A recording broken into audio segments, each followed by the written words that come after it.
महाराष्ट्राचं आराध्य दैवत छत्रपती शिवरायांना वंदन करून शिवसेना प्रमुख आणि आमचं सर्वांचं दैवत बाळासाहेब ठाकरेंच्या पवित्र स्मृतीस अभिवादन करून आज कुडाळ विधानसभेमध्ये महाविकास आघाडीच्या वतीने आयोजित केलेल्या या मेळाव्यासाठी उपस्थित केले आपले सर्वांचे मार्गदर्शक, आपले सर्वांचे नेते आणि शिवसेनेचे नेते विनायकजी राऊसाहेब, राष्ट्रवादीचे जिल्हाध्यक्ष अमितजी सामंत, काँग्रेसचे जिल्हाध्यक्ष इर्शाद शेख, शिवसेनेचे उपनेते गौरीशंकर खोत, सतीश सावंत, संजयजी पडते, श्रेया परब, या नगरीच्या नगराध्यक्ष, आमचे ज्येष्ठ असे मार्गदर्शक आणि काँग्रेसचे निष्ठावंत कार्यकर्ते प्रकाश जैतापकर, अभयजी शिरसाट, व्यासपीठावर माझे सर्व सहकारी आणि उपस्थित काँग्रेस, राष्ट्रवादी आणि शिवसेना उद्धव बाळासाहेब ठाकरेंचे सर्व कार्यकर्ते, खरं तर आपलं सर्वांचं मनापासून आभार व्यक्त करतो की गेल्या 10 वर्षात मी जे काम केलंय ते आपल्या समोर आहे आणि म्हणूनच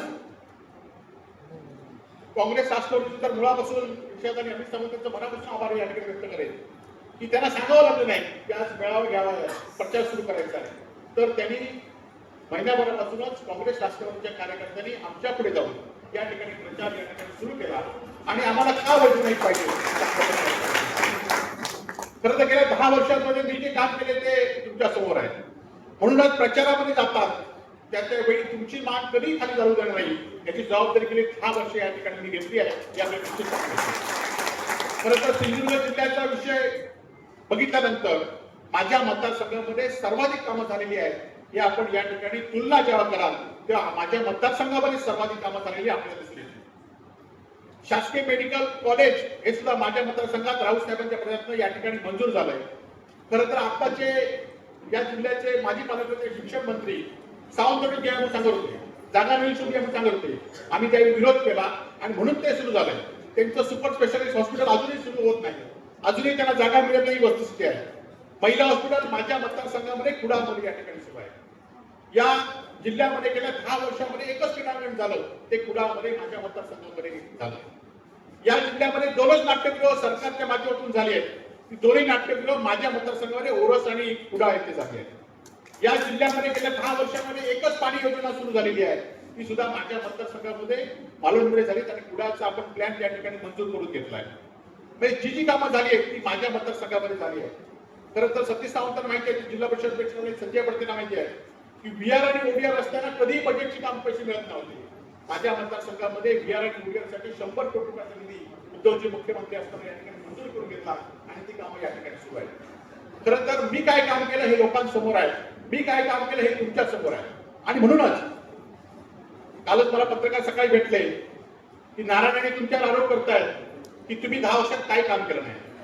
हो, मी काम केलं म्हणून तुम्हाला फिरावं लागतंय ना. मी जर काम केलं तर तुम्ही किती फिरा, परंतु माझ्या कामाची तुलना तुम्ही करू शकत नाही, तुमचे दोन्ही मुलगे करू शकत नाही, हे मी तुम्हाला छातीपणी या ठिकाणी सांगतो. खरं तर 5 वर्षापूर्वी उद्धवजी ठाकरे मुख्यमंत्री झाल्यानंतर या जिल्ह्यामध्ये जे जे करता येईल ते आम्ही सांगितलं. आज कोरोनाचा काळ आठवा की या कोरोनाच्या काळामध्ये कुठे लोक फिरत होते, हे राणे कुटुंबे कुठे होते. 6 महिन्यानंतर आले, त्यांच्या पहिल्या 2-3 महिन्यामध्ये यांच्या हॉस्पिटल सुद्धा कोरोनाचे पेशंट घेत नव्हते. 6 महिन्यानंतर पुन्हा जेव्हा लाट आली तेव्हा यांनी हॉस्पिटलमध्ये बाजारा मांडला. आज कोरोनामध्ये राऊत साहेब आणि आम्ही पहिली टेस्टला जवळजवळ 2,500 भरत होते. आमचे संतोष शिरसाट आणि त्याच्याबरोबर माझे काही होते घेऊन गेले आणि 2,500 रुपयाची टेस्ट करून घेतली खाजगी मेडिकल कॉलेजमध्ये. घेतले ना 2800 रुपये. आणि त्यानंतर त्याच्या आधी त्यानंतर 4 दिवसामध्ये आम्ही मोफत टेस्ट या ठिकाणी उपलब्ध करून दिली आणि सगळ्यांनी टेस्ट या ठिकाणी केली. हजारो लोक या रुग्णालयात बरे झाले. आपण बघितलं असणार की त्या रुग्णालयात बरं होण्यासाठी आम्ही त्या ठिकाणी पहिले गेलो. रेमडेसिवीर औषधे नव्हती, आम्ही उपलब्ध करून दिली. 1 रुपया त्यावेळी लोकांकडून घेतला नाही. उद्धवजींना आम्ही जे सांगू मी राऊत साहेब ते उद्धवजी आम्हाला त्या ठिकाणी करत होते. आता खरं तर ऑक्सिजन घेत होता आणि खरं तर राऊत साहेबांनी आम्ही प्रयत्न करून एका रत्नागिरीच्या ठेकेदाराला गाठलो, त्याला सांगितलं तू ऑक्सिजन प्लॅन तुला मदत करू, त्याला जागा 8 दिवसामध्ये एमआयडीसी मध्ये जागा दिली.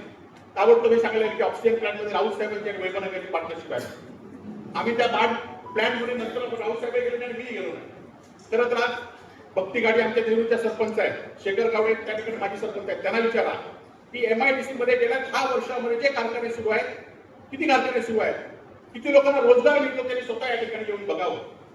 बरोबर शिकार आज 1000-2000 कामगार एमआयडीसी कडे छोट्याशा कुडाच्या एमआयडीसी कडे सुरू आहे का? तर ज्यांनी जागा घेतल्या होत्या जे उद्योग करत नव्हते ते सगळ्या जागा मी मागे घेतलेल्या आहे. फक्त एकच जागा मागे घ्यायची राहिली की ती नारायण अडेंची. 2 या ठिकाणी अजून कारखाने बंद आहेत. 27 लाख रुपये बिल विजेचं थकीत आहे. बँकेचे पैसे थकीत आहेत. परंतु त्यांनी त्या ठिकाणी जो आपल्या स्वतःचाच कारखाना धावत सुरू करू शकत नाही ते आम्हाला रोजगार काय देणार आहे? जे स्वतः उद्योगमंत्री असताना एखादा रोजगार आणू शकले नाही, जे स्वतः उद्योगमंत्री असताना केंद्राची एकही योजना आणू शकली नाही. खरं तर काही चॅनलवाले सांगत होते की वैभवनगरमध्ये विमानतळ चालू झालं आणि ते बंद पडलं. आता आमदार विमानतळ बंद पडू शकतो काय? खरं तर तुम्ही गेले 6 वर्ष 5 वर्ष केंद्रीय मंत्री असताना तुम्ही काही करू शकत नाही. वस्तुस्थिती आहे. आज सतीश आमदार माहिती आहे की भात खरेदी या जिल्ह्यामध्ये अनेक वर्ष होत होती, परंतु कधी होत होती? फेब्रुवारीमध्ये होत होती. मी आमदार झाल्यानंतर पहिल्यांदा भात खरेदी नोव्हेंबर-डिसेंबर मध्ये सुरू केली. बारदाना नव्हती. 1 लाख बारदाना या ठिकाणी पहिल्या दिवशी उपलब्ध होती. आणि आज शेतकरी गेल्या वर्षी 70,000 क्विंटल भात खरेदी केला. आता यावर्षी सेक्टर सुरू होईल. 2200 रुपये दर दिला, परंतु 500 रुपये बोनस सुद्धा दरवर्षी घेण्याचं काम या ठिकाणी शेतकऱ्यांना दिलं. आज मी आमदार व्हायच्या आधी यांत्रिकीकरण आम्हाला मॅक्सेल की एखाद्याला पॉवर टिलर मिळायचा, पण मी झाल्यानंतर जो मागेल त्याला पॉवर टिलर आपण दिले, मागेल त्याला शेती अवजार या ठिकाणी उपलब्ध करून या ठिकाणी दिली. जे जे करता येईल शेतकऱ्यांसाठी ते आपण केले. हत्ती असताना बघितलं असाल की 10 वर्ष हत्ती हटाव मोहीम हे करू शकले नव्हते. आजही दीपक केसरकर सांगतायत, नारायणकडे खासदार आहेत दीपक केसरकर, त्या जिल्ह्यात त्या दोडामार्गचे आमदार आहेत. 10 वर्षात त्यांना हत्ती हटाव मोहीम घेतली. आजही दोडामार्गामध्ये शेतकरी हत्तीने त्रस्त आहे. परंतु माणगावमध्ये 11 शेतकऱ्यांना रमाता पाणी करायला अवघड आहे. त्यावेळी आम्हाला ठार पाण्याची धमकी दिली होती येऊन त्या ठिकाणी, कारण आम्ही आंदोलन करत होतो. परंतु आम्ही तिकडे आमदार झाल्यानंतर खासदार झाल्यानंतर पहिल्या 6 महिन्यामध्ये हत्तीचा बंदोबस्त केला. खरं तर राणे काय सांगत होते की ह्याला फिरू देणार नाही, त्याला फिरू देणार नाही. खरं तर आपण छत्रपती शिवाजी महाराजांचा पुतळा कोसळल्यानंतर जे आपण काय केला ते सगळ्या लोकांनी बघितलं आहे. राणे साहेब तुमचं आता वय झालंय, तुम्ही उगाच धमक्या देऊ नका. उद्धवजी निश्चित या जिल्ह्यामध्ये येतील, परंतु उद्धवजींना अडवण्याच्या आधी याची आम्हाला पहिल्या आलेला मग बघूया कोण कोणाला आढळेल. आणि त्यामुळे आम्हाला ही निवडणूक विकासावर नाही. आता काही लोक सांगतायत की वैभव नाईकांनी ठेकेदारांना पैसे घेतले. खरं तर मी जाहीररित्या खरं तर माझी 2.5 वर्ष एसीबी चौकशी आहे. माझ्या पक्षातल्या लोकांवर सुद्धा एसीबी चौकशी नितीन देशमुख आणि राजेश साळवींवर सुद्धा गुन्हे नोंद झाले. परंतु 2.5 वर्षामध्ये आपल्याला अनेक सरपंचांना नोटीस आल्या असतील, पण 2.5 वर्षामध्ये एकही नोटीस मला ते काढू शकले, कारण माझे सगळे जे कारभार आहेत 18 वर्षापासून मी इन्कम टॅक्स भरतोय आणि सगळे कारभार 1 रुपयाचा जरी भ्रष्टाचार केला असेल तर मला फासावला. हे माझं पहिल्या दिवसापासून आजपर्यंत या ठिकाणी आम्हाला. परंतु निलेश राणेंनी सुद्धा इतक्या उमेदवारांनी सुद्धा चौकशी केली, आरोप केला की महिनाभरापूर्वी की वैभव नाईकांनी ठेकेदाराकडे पैसे घेतले त्यांची चौकशी घ्या. मी ताबडतोब ते पत्र घेतलं आणि एसीबीला पाठवलं. तुम्ही एसीबीला क्लास 2.5 वर्ष ह्याच्याकडे माहिती घ्या, दिवसाने जाऊ. त्यामुळे आम्ही जे करतोय ते प्रामाणिक काम करतोय. या लोकांकडनं 1 रुपया तरी कोणाकडनं घेतला. आज सगळे कार्यकर्ते आहेत. सातत्याने लोकांना जे असेल, खरं तर माझ्या कार्यकर्त्यांना सुद्धा आम्ही अन्याय केला. एखादं काम चुकीचं असलं तर कार्यकर्त्यांनी सांगितलं की आम्ही केलं नाही. आम्ही लोकांनी काय बघितलं, लोकांना काय काम पाहिजे ते आम्ही काम करण्याचा प्रामाणिक प्रयत्न केला. म्हणून आज माझ्या मतदारसंघामध्ये विकास दिसतोय. आज एकीकडे कणकुलीचे आमदार आहेत, त्याला पण त्यांच्या सरकारला 2 वर्ष 100 कोटी रुपये मिळाले. 2 वर्षात त्यांनी 3च रस्ते करून टाकले. 200 कोटी 3च रस्ते, बाकी तिकडे एकही काम नाही. कारण काय, मोठं कमिशन घेतात. आज त्यांच्या मतदारसंघामध्ये वैभववाडी पावडामार्गे जाणारा कोल्हापूरचा रस्ता हा गेली 2 वर्ष बंद आहे. आणि आमचा जेरूरचा 1 किलोमीटर खड्डा पडण्याचं लोकांनी किती आंदोलन केलं आपण बघितलं असतात. पण आम्ही लोक आरोप करतात की आम्ही आरोप करतो, तर त्यातनं आपलं शिकलं पाहिजे. आज माझ्या मतदारसंघातील महत्वाचे सगळे रस्ते या ठिकाणी केले. मला आठवते की 5 मध्ये सुद्धा अब्दुल गुरगेंच्या वेळी आंदोलन झालं होतं, तो रस्ता आम्ही सुरळीत केला. मला आठवते की पुष्पचंद सावंत यांनी गेल्या विधानसभा निवडणुकीत सांगितलं होतं की वैभव तू कुठलंही पाण्याचं काम केलं नाही. आम्ही तो आरोप पटला नाही, आम्ही ते गुरु तुल्य असलेल्या पुष्पचंद सावंतांचे मार्गदर्शन म्हटलं. आणि मी माझ्या मतदारसंघातलं उंद्याचं धरण असू दे, आंबरचं धरण असू दे, 2 धरण पूर्ण केले. आणि घोडगे आणि भडगाव ही दोन्ही धरणाची काम आता सुरू झाली आहे. म्हणजे जे आरोप करतील किंवा जे एखाद्या सूचना करतील त्याच्या दृष्टीने आम्ही प्रयत्न या ठिकाणी केला. खरं तर वाळूच्या संदर्भात सुद्धा बघा, माहिती आहे, मी संजय पडतेनी आम्ही दोघांनी दाटी झेलल्या, परंतु वाळू वाल्यांना न्याय मिळून दिला. वाळूची वाळू 3,000 वरून आम्ही 1400 रुपये करून दिले. आज हेच नारायण मला त्यावेळी वाळू चोरून होते. खरं तर माझ्यावर या वाळूसाठी गुन्हा नोंद झालेला आहे आणि म्हणून नारायण मला वाळू चोर विनोद होते आणि आज काय सांगताय की आमच्या वैभव नाही वाळूचा विरोध करतो म्हणून. खरं तर सर्वसामान्य माणसाला कधी विरोध करण्याचं काम या ठिकाणी आमदार म्हणून मी केलं नाही, या तुमच्या काळामध्ये सुद्धा केलं नाही. तर मला आमदारकी कशासाठी पाहिजे, मला आमदारकी लोकांचे प्रश्न सोडण्यासाठी पाहिजे. आज खरं तर नारायण यांनी गेल्या 8 दिवसापूर्वी पुण्याच्या सभेत सांगितलं होतं की माझे दोन्ही मुलगे सुशिक्षित आहेत आणि त्यामुळे एक बंगला मी माझ्या प्रॉपर्टीची विभागणी केली आहे. वडील म्हणून ते प्रॉपर्टीची विभागणी करू शकतात, परंतु त्यांचा एक बंगला तिकडे आहे, एक बंगला इकडे, म्हणून दोन्ही मुलांना आमदार म्हणून करणं हे लोकशाहीमध्ये लोक करू देणार नाही एवढं मात्र नक्की आहे. आज मला आमदारकी लोकांच्या विकासासाठी पाहिजे आणि त्यांना घराणेशाहीसाठी पाहिजे. कालच बघितलं की ठाकरे पवार आणि गांधींची घराणेशाही तुला काम लागले. खरं तर ते त्यांनी देशासाठी महाराष्ट्रासाठी काय केलं गांधींनी ठाकरेंनी हे आपल्याला माहिती आहे.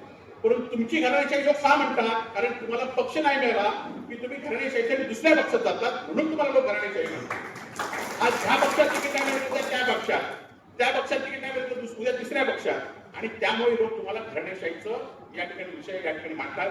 आज जास्त वेळ आपला घेणार नाही. तर छत्रपती शिवाजी महाराजांच्या पुतळ्यामध्ये भ्रष्टाचार झाला हे पहिल्यापासून सांगत होतो. भ्रष्टाचार झाल्यानंतर हे इथल्या उमेदवार सांगितलं की वैभव नाईकांचा पुतळा आपली पाडला माझ्याकडे पुरावे आहेत आणि काय खरं तर असे विरोधक दुश्मनांना सुद्धा मिळू नये. कारण त्यांनी काय सांगितलं की वैभव नाईकांचं कुटुंबी आता पाकिस्तानमध्ये जाणार. म्हणजे कुठला विचार करतायत ते बघा. राजकारण असून देत, राजकारणामध्ये लोकशाही पद्धतीने राजकारण हे होतच राहणार, आरोप प्रत्यारोप चांगल्या गोष्टीचे वाईट गोष्टी होतच राहणार. परंतु वैभव नाईकांचं त्या पुतळ्या पाडण्यामध्ये हात आहे आणि वैभव नाईकांचं कुटुंबीय उद्या पाकिस्तानमध्ये जाणार आहे. हे कुटुंबामध्ये बसण्याचं काम यांनी आधीच सुरू या ठिकाणी केलंय. परंतु छत्रपती शिवाजी महाराजांचा पुतळा बसवल्यानंतर आम्ही काय गेलो, कारण आम्ही मतदारसंघामध्ये असतो. मी या मतदारसंघामध्ये 10 वर्ष आमदार आहे. माझ्या या मतदारसंघामध्ये घर नाही, माझी कुठला व्यवसाय नाही. माझ्या वडिलांनी सुरू केलेला माझा व्यवसाय कणकवलीत आहे. सकाळी 10 वाजता रात्री 10 वाजेपर्यंत माझ्या मतदारसंघामध्ये लोकांमध्ये असतो. म्हणूनच त्या ठिकाणी सुख दुःखाच्या वेळी पहिलाच असतो. या छत्रपतींचा मुद्दा कोसळल्यानंतर आम्ही भ्रष्टाचार झाला असेल तर आम्ही गप्प बसायचं. आज 3.5 कोटी रुपयाच्या पुतळ्यासाठी दिलेत आणि त्यातले 24 लाख रुपये त्या आपटेला दिलेत आणि ते आपटे सांगतो की मला 24 लाख मिळाले म्हणून त्याला आता निवडणुकीशिवाय त्याला जामीन होणार नाही. आम्ही आधीच सांगितलं 2 महिन्यात. अरे निवडणुकीच्या बाहेर गेला तर सत्य बोलेल ना. आता वेल्डिंगवाल्याला हे दिलंय, एखाद्या वेल्डिंगवाल्याला अटक केलंय. आता त्याची विचारबरोबर हल्ला झाला तर छत्तीसगडच्या ह्याला अटक केलं. म्हणजे आता महाराष्ट्राच्या बाहेरच्या लोकांना पोलीस, सिंधुदुर्ग जिल्हा पोलिसांचं अजब हे आहे की जिल्ह्यातल्या बाहेरच्या लोकांना कामगारांना अटक करतायत. म्हणजे आपला दावा दाखल्यासाठी कामगारांना करण्याचं काम या ठिकाणी करतायत. मी आपला जास्त वेळ घेणार नाही. माझी तुम्हाला सगळ्यांना ज्या ज्या ठिकाणी प्रचाराला जा तेव्हा एकच विनंती आहे, प्रचारामध्ये जाताना आमदार वैभव नाईकांनी गेल्या 10 वर्षामध्ये काय केलं, आमदार वैभव नाईक किती सुखदुःखामध्ये सहभागी झाला, आमदार वैभव नाईकांनी कशा पद्धतीने भ्रष्टाचार मुक्त काम केलं, ज्या ज्यावेळी अन्याय होईल त्या वैभव नाईक या ठिकाणी कसे पुढे आले हे तुम्ही सांगा. आणि दुसरे उमेदवार सुद्धा 5 वर्ष खासदार होते, त्यांचे वडील केंद्रीय मंत्री होते, 2.5 वर्ष ते सत्तेवर होते. त्यांनी आपल्या गावामध्ये काय विकास केला, त्यांनी लोकांचे कुठले प्रश्न सोडवले, त्यांनी कुठल्या सुखदुःखामध्ये सहभागी झाले. या 2 उमेदवारांची तुलना तुम्ही करा, लोकांसमोर जा. निश्चितपणे मला खात्री आहे जर मी चांगलं काम केलं असेल तर लोक मला लोकशाहीमध्ये निवडून देतील आणि तो माझा विश्वास या ठिकाणी मतदार सार्थ ठरवून असा मला विश्वास या ठिकाणी. आज 2.5 वर्षानंतर सत्ता गेली. खरं तर आम्ही त्यावेळी अनेक कामं विकासाची केली होती. मला आठवतंय की राऊत साहेबांनी मला रात्री 9:30ला फोन केला होता, वैभव तू कुठे आहेस? 4:30-5 वाजता या सगळ्या घडामोडी झाल्या, 7 वाजता झाल्या. मी आमदार व्यवस्था आहे खालती जेवतो कॅन्टीनमध्ये. कुठे आहे? वर्षामध्ये. आम्ही 9:30 वाजल्यापासून वर्षावर होतो आणि त्यानंतर आम्ही प्रामाणिकपणे का राहिलो तर आम्ही तुमच्या सर्वसामान्य लोकांना प्रामाणिकपणे निवडून दिलेला आहे. ही प्रामाणिकतेची किंमत या ठिकाणी कधी आम्ही बोलू शकत नाही की किंमत ते उपकार आम्ही तुमच्या कधी फेडू शकत नाही. म्हणून या ठिकाणी काम या ठिकाणी केलं. मंत्रीपद खूप हे सगळे आम्हीचे होती, परंतु आम्ही प्रामाणिकपणे लोकांचा प्रयत्न. खरं तर एसीबी चौकशी झाली. एसीबी चौकशी सुद्धा असा एक आमदार होता की जो लोकांसमोर मोर्चाने गेला की माझी चौकशी करा. आज एवढंच सांगतो की एकनाथ शिंदेकडे नारायणने आरोप केले की वैभव नाईक एकनाथ शिंदेना किती वेळा भेटला, मीच सांगितलं त्यांना घेऊ नको म्हणून. एकनाथ शिंदे आणि नारायण एकत्र बसावं आणि सांगावं की मला एकनाथ शिंदे किती सांगत होते की तू शिवसेना सोड म्हणून पहिल्यापासून. आणि नारायणला पण नारायण काय सांगताय की वैभव नाईकांना आम्ही सांगितलं घेऊ नको. खरं तर मी एवढंच सांगतो की नारायणने तुम्ही राजकारणामध्ये गुजरात झाला, तुम्हाला तुमच्या 2 मुलांसमोर इतर कोणी दिसत नाही, आपले ते बाबले आणि दुसऱ्याचे ते चालतं असं तुमची परिस्थिती झाली आहे. ती परिस्थिती तुमची 23 तारीखला लोक तुमच्या डोळ्यावरची पट्टी काढतील आणि करतील.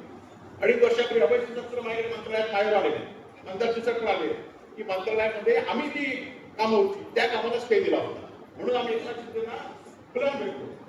2-3दा आम्ही भेटलो की अशी आमची कामं आहेत, उद्योजींच्या काळात मंजूर झाली आहे, आम्ही पण तुमच्यावर काम केलं आहे, तुम्हाला काही करण्यासाठी आमचं पण काही हातभार आहे, पण त्यांनी करतो म्हणून 1 वर्षानंतर बोललो.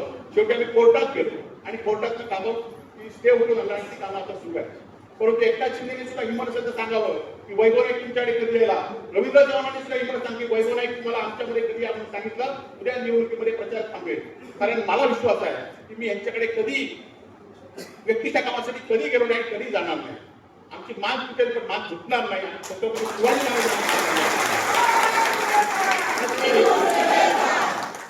खरं तर काल नारायण मात्र प्रत्येक वेळी देवेंद्र फडणवीस होते मुख्यमंत्री तेव्हा माहिती आहे तुम्हाला, गुजरातला भेटलेलं होतं अमित शहा आणि देवेंद्र फडणवीसला, माहिती आहे ना.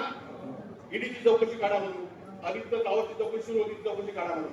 नंतर उद्धवजी मुख्यमंत्री झाले, हे होते भाजपमध्ये, उद्धवजींना फोन केला की माझं मेडिकल कॉलेज पूर्ण करा म्हणून. आता काल हे आहे भाजपमध्ये पण भेटतात एकनाथ शिंदेना माझ्या मुलाला तिकीट द्या म्हणून, म्हणजे असतात त्याच्या विरोधात हे भेटतात स्वतःच्या स्वार्थासाठी आणि आरोप करतात आमच्यावर. आणि हे आरोप आपण लोकांसमोर गेले पाहिजे, लोकांना सांगितलं पाहिजे सत्य परिस्थिती काय आहे.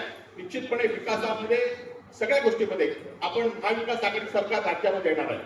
आज खरं तर दुर्दैवाने खासदारांच्या निवडणुकीमध्ये काय झालं ते आपण बघितलं आणि त्यामुळे आज गाफील न राहता महाराष्ट्रामध्ये शिवसेना महाविकास आघाडीचं सरकार येणार आहे आणि 2 वेळा तुम्ही मला संधी दिली आहे, यावेळी तुम्ही मला पुन्हा संधी द्याल याची मला खात्री आहे. तुमचं हे ऋण कायम या ठिकाणी ठेवेल एवढंच सांगतो आणि थांबतो. जय हिंद, जय महाराष्ट्र.